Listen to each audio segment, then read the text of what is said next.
Hari Om. I'm going to speak on chapter 14 of Bhagavad Gita today. Chapter 14 is about three gunas, the Sattva, Raja and Tama. But then Sri Krishna has given a little background of these gunas. But when he is talking about the background of the gunas, he is also talking about two different ideologies and how they are same. And first of them is Vedanta philosophy, Vedanta. The one that talks about Brahma, the one that talks about Maya. And the other philosophy, which is the Sankhya philosophy, which talks about Purusha and Prakriti. And there is a third philosophy, which is the Tantra philosophy, which talks about Shiva and Shakti. There are some references which actually bring all these three together in Bhagavad Gita. And there is a bit of explanation in chapter 14 about these two, and also the Tantra philosophy. So let me explain what it is. The idea here Sri Krishna explains is the Paramatma Tattva, the highest divine being, which is the creator of everything, which is the source of everything, which is the end of everything. Brahma, Parabrahma, Paramatma, these are the names coming from Vedic terminology. If you look at this Parabrahma, Paramatma, you can compare it with Purusha. And Sri Krishna has used the word Purushottama, Uttama Purush, the highest Purusha. Purusha. So Purusha is same as Parabrahma. Purushottam is same as Parabrahma, is same as Adinath, the Shiva. Now if you see this Paramatma, Parabrahma, Purushottam and Adinath, what is this principle? It's the principle of pure consciousness, which is beyond time, which is beyond space, which is beyond perceptions, which is unmanifest, which has no birth, no death. Now that principle is the origin. From that principle, a next dimension that is born out of Parabrahma is Maya. As per the Vedanta, Parabrahma gives birth to Maya. What is this Maya? The Maya is a Trigunatmak, the dimension with three gunas. And this three guna dimension is nothing but Prakriti of Sankhya. So Maya is Vedanta, Prakriti is Sankhya philosophy, and Adi Maya or Jagadamba or Shakti of Tantra. Now this Adi Maya or Maya or Shakti or Prakriti, it's also called Trigunatmika. The one who has these three gunas, Sattva, Raja, Tama, has given rise to the manifested world, the cosmos, the manifested cosmos that we see, the universe that we see, is nothing but the form of this Shakti or Prakriti or Maya. Now this Maya, though it's born out of Parabrahma, or Purushottama or Purusha, or the Shiva, that dimension of that Purushottam or that Parabrahma called Atma or Purusha of Sankhya is close together with that Prakriti. So now this Prakriti that is manifest in different forms. And in chapter 14, Sri Krishna says that who is the creator of these different living beings and objects in the cosmos and universe is the Parabrahma, which is creating all of this with the help of Maya. So there is an element of consciousness, Purusha, Shiva or Atma in every living or non-living being. So now you have a creation everywhere around you, which is twofold. The Maya, the Apara Prakriti in the 7th chapter of Bhagavad Gita, or Prakriti of Sankhya philosophy, and with it is Purusha, the consciousness dimension, the Atma, the small part of Parabrahma, or the Shiva dimension, individual consciousness aspect. So this is how we can combine these philosophies together to make sense. In 7 chapters, Sri Krishna has said this Para Prakriti and Apara Prakriti. So Parabrahma and this Para Prakriti, the same Para Prakriti is called here as Maya, Adi Maya. And then when that Adi Maya or Maya manifests, then it becomes Apara Prakriti. So this is a link. If you understand this, you will understand the creation as mentioned in 3 different streams of thoughts in yoga. Let's move on to the subject of this chapter, that is 3 gunas. Now the 3 gunas are born out of Parabrahma, and these 3 gunas are inherent qualities of Maya. Now these 3 gunas, the first guna is Tamo Guna. The second guna is Rajo Guna, and the third one is Sattva Guna. See, Parabrahma is beyond gunas. The divine consciousness, the Adinath, the Shiva, or the Purushottama or Purusha, they are beyond these gunas. But the influence of gunas and influence of this Maya is so powerful that Purusha in me, the Atma in me, is influenced by these gunas. So what makes me think I am this body is the influence of these gunas on me. What makes me think this is a reality? This is gunas, and this is the subject that Sri Krishna has discussed in chapter 14. So let's discuss the first guna, Tamo Guna. Tamo Guna is the lowest, the basic quality of the nature. Tamo Guna is where the knowledge doesn't manifest. Knowledge is there, but it is in unmanifest form. So it hides the wisdom. And what is wisdom and knowledge? The knowledge and wisdom is to know that I am the consciousness, I am the Atma, I am the dimension of Paramatma. I have forgotten that, and I identify myself with my body. I identify myself with my emotions. I identify myself with my desires. I identify myself with my ideas, my thoughts. This is a false perception which has created this illusion around us. That influence is of Tamoguna. Because the Tamoguna is so powerful, it actually suppresses Raja and Sattva Guna. We'll talk about Raja and Sattva later. Now Tamoguna is actually born out of ignorance or ajnana or darkness. But Tamoguna also creates it more. So it's like linked. Who is first? Ignorance first or Tamoguna? Because they go hand in hand. Now what this ajnana or ignorance create? It creates attractions and attachments. And these attractions and attachments create conditionings in us. I develop a habit. This habit is born out of Tamoguna. The Tamoguna creates attachment. I want to sleep. The sleep is born out of Tamoguna. All of us want to sleep more and more. What is the idea of relaxation? If you ask anyone in the world, the first answer that will come is sleep. Well, if you really love sleep, then sleep all the time. But the question is, will you be able to live your life?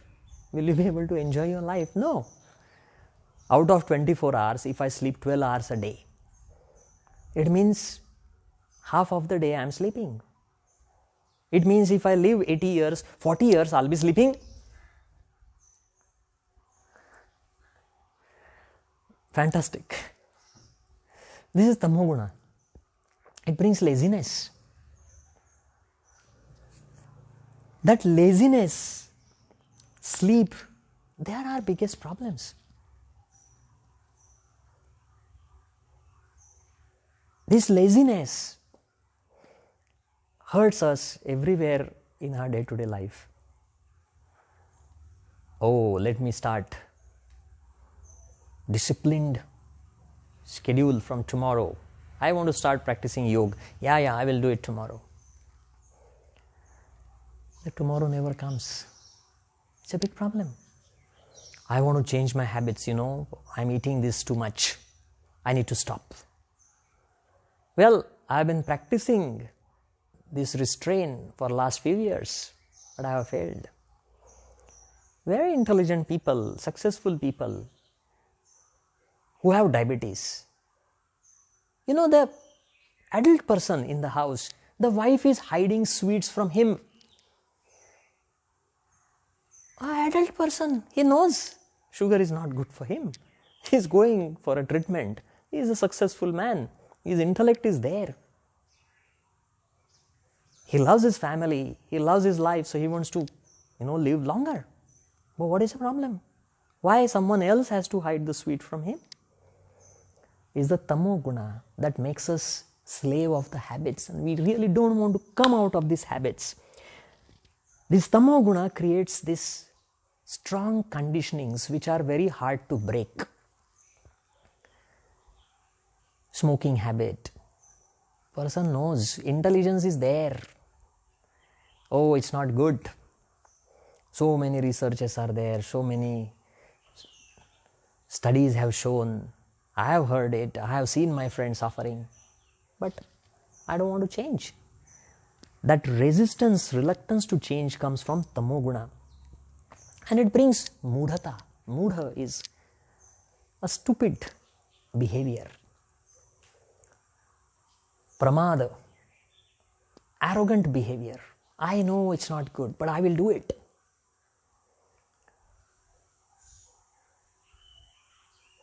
This is an influence of tamoguna in our life. Tamoguna also makes us forget our duties, because tamoguna is hiding the true knowledge, and it's also not allowing you to do your karmas, making you lazy. As a father, maybe I need to do something, but then I say, I will do it later, and then later on I feel bad that, I didn't do this. As a son, I should do this. I know this, but I don't do it. And then later on I keep feeling guilty. I should have done it. Why didn't I do it? This is tamoguna. Tamoguna actually indicates the false stability. It creates an illusion that everything is stable, everything is steady, nothing is changing. Look at yourself every day in the mirror. Do you think you have changed? You think you are same like yesterday. But check your picture 2 years back and check your picture now. You will see the change. So there is a change. Every day there is a little change. But I don't notice it because I am influenced by tamoguna. There's a spinning top. This example is given in many yoga texts and even in Buddhism. Similar ideas. Spinning top. It appears very steady to us, but it's actually moving. The earth, the sun, the moon, we think they are steady. But look, after 1 hour, they are moved. This illusion of stability is created by tamoguna. Because tamoguna brings gati shunyata. The gati is motion and movement. Shunyata is no motion.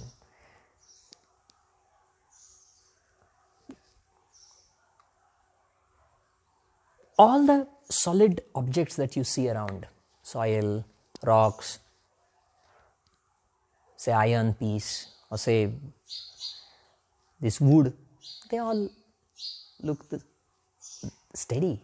They are steady. There is very little change in them over a period of years because they have much more tamoguna in them.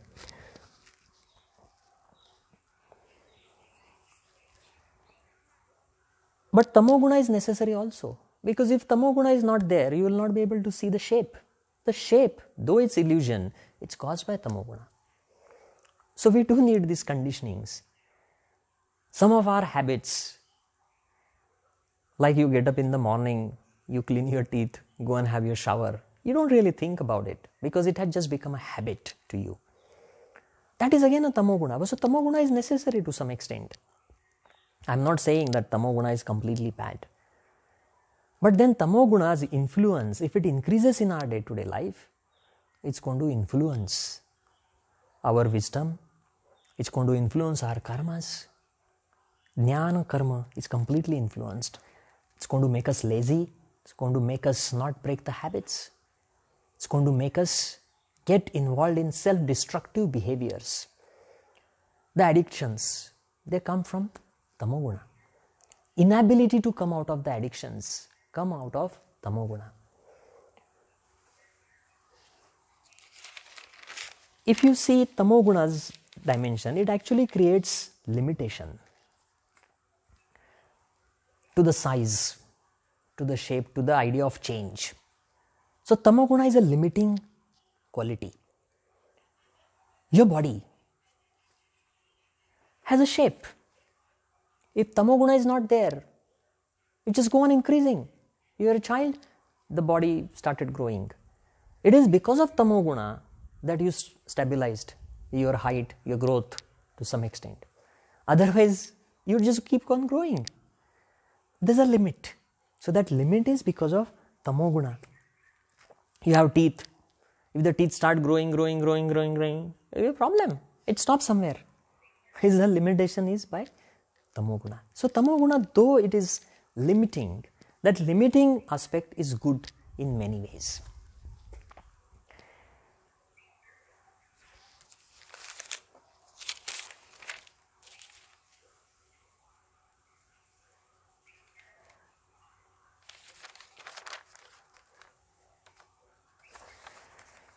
The next guna after tamoguna is rajoguna. Now raja is the quality of movement, motion, dynamism. And this dynamism inspires your karmas. But this rajoguna again suppresses the other two, tama and sattva. So when the rajoguna becomes dominant, the more desire is for karmas. And what type of karmas? It brings attraction, it brings desires.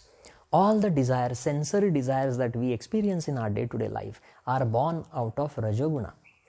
The ego, the I, anger, desire, ego, they are directly born out of rajoguna.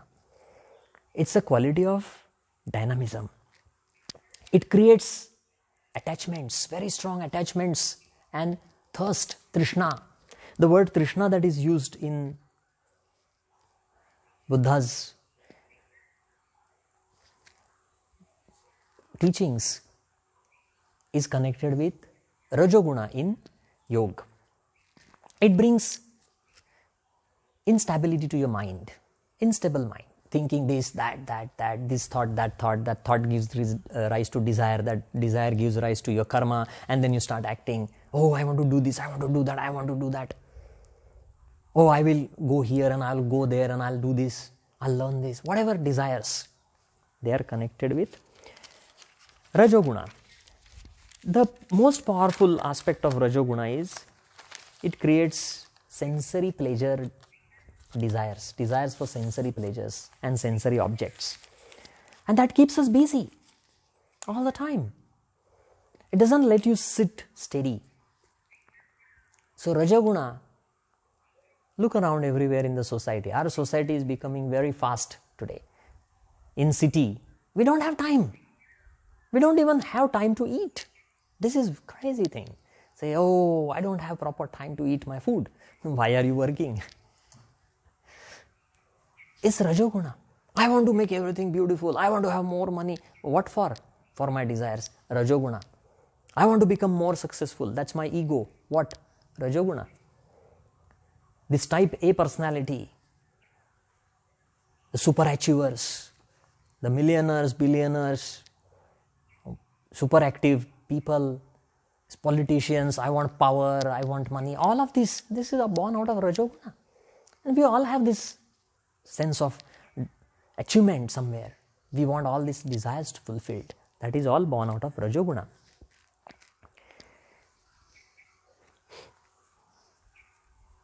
The earth that appears steady, it's not steady. That's Rajoguna. The spinning top, it's spinning fast. That's Rajoguna. The sun moving, Rajoguna. The seasons on earth changing, Rajoguna. The dynamism of water, Rajoguna. Buddha's idea here comes, the main philosophy of Buddha, where he says, Sarvam Kshanikam, everything is momentary. Because nothing is steady. Don't think that your body is going to be the same like yesterday. It has changed today already. It has become a little older. Whether you like it or whether you don't like it, whether you accept it or whether you don't accept it, doesn't make any difference. This is Rajoguna changing everything. Sarvam Kshanikam. And because things are momentary, Sarvam Dukkham, everything becomes pain and suffering. Everything ends in suffering. I run behind the sensory pleasures. And then I have lots of money, so I can enjoy all my sensory pleasures. But when I have all that money, I have diabetes. I can't even enjoy the chocolate. So, it has brought suffering to me. That is Rajoguna ultimately ending up in suffering. So, Bhagavad Gita chapter 14 has clearly said Rajoguna ultimately creates suffering. And that is exactly what Buddha has said. So, this is Buddha's teachings, you can compare it with Rajoguna concepts.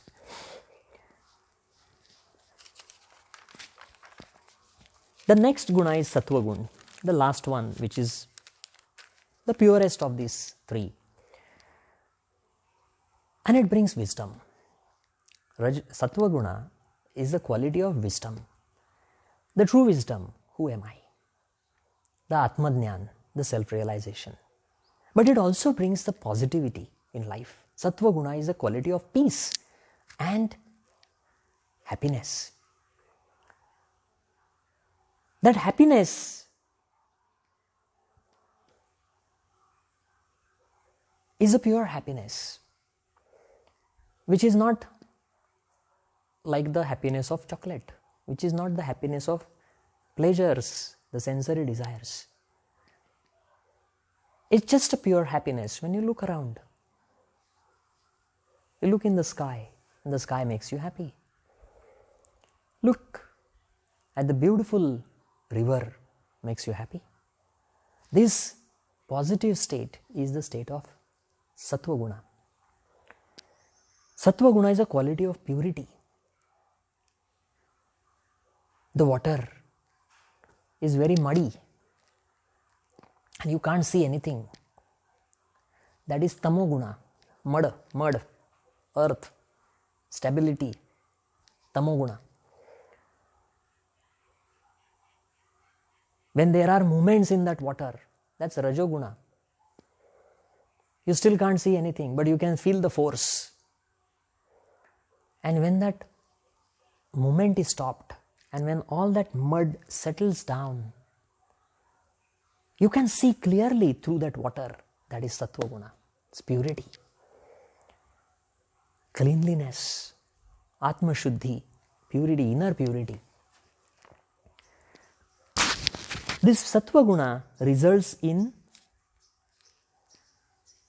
higher discrimination, vivek, as the word used in Bhagavad Gita. Vivek, ability to discriminate between right and wrong, good and bad.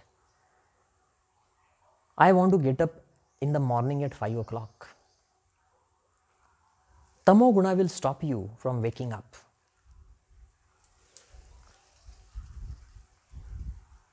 But Sattva Guna will allow you to wake up in a peaceful way. Rajoguna will create stronger desires and strong motivation to wake up and all that. There's a force behind Rajoguna. Sattva guna is the quality of peace. Sattva guna results in restraint, and that reflects in everywhere. The way you walk, the way you talk, the way you express yourself, the way you control yourself, the way you restrain yourself. The way you eat shows your restraint. The way you are making effort to earn money shows your restraint. The way you talk to your partner or to your friends or to people shows your restraint. Sattva guna reflects in every behavior that you do. Sattva guna is also discipline. That discipline which is not overtaken by Raja and Tamo guna. In Sattva guna, there are desires. In Sattva guna, you need to eat the food because it's necessary for your body. A person who is Tamo guna, though he knows that this food is good for me, he will not eat it. He will eat the wrong type of food. But in Sattva guna, you will only eat the right type of food. Even if some, high fat diet, say pizza is there, and it's making you put on weight. It's full of cheese. It makes you lazy, makes you sleep more. That's tamoguna. It stimulates your desires. Some food items stimulate your desires, like a lot of sweet and chili. They stimulate your desires. That is rajoguna food. When the sattva guna is dominant, you will choose the right food, and you will not be attracted to this tama and raja quality food. Shri Krishna says that the one who is full of sattva guna, his indriyas, his organs are lighted. You can see the light there. What do you mean by that? It's a very interesting statement he made. Light means discrimination. What to see, what to hear, what to eat, what to speak. Every indriya, every organ is influenced by sattva guna. There is restraint there. There is discrimination there. There is decision making of right and wrong, good and bad, positive, negative. And the karma follows the intellectual decision. This is sattva guna. The desires are there in sattva guna, but they are restrained.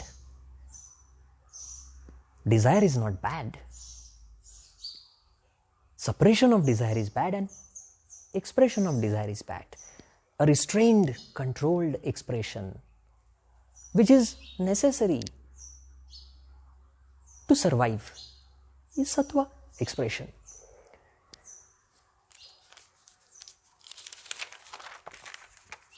Moving ahead, if the sattva is dominant, the person involves in the karmas as karma yoga. He understands his dharma. He understands what is the right thing for him to do. He understands the rules of nature. He understands the right action in every situation.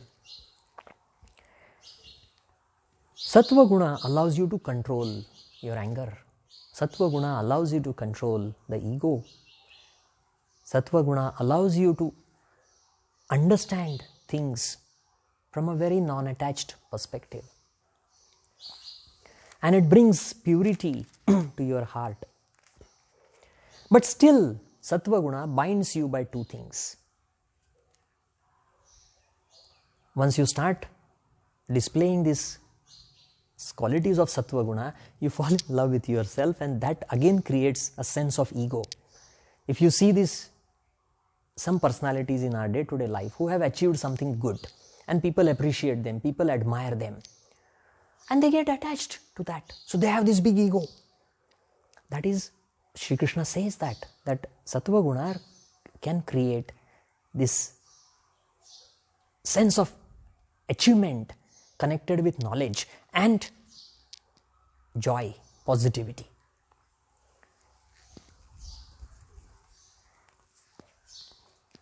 But he goes further, and the last point he says to Arjuna is, he says that don't get, of course, Sattva Guna is the better one than Rajo Guna, and Rajo Guna is better than Tamo Guna. But you have to look beyond these three gunas.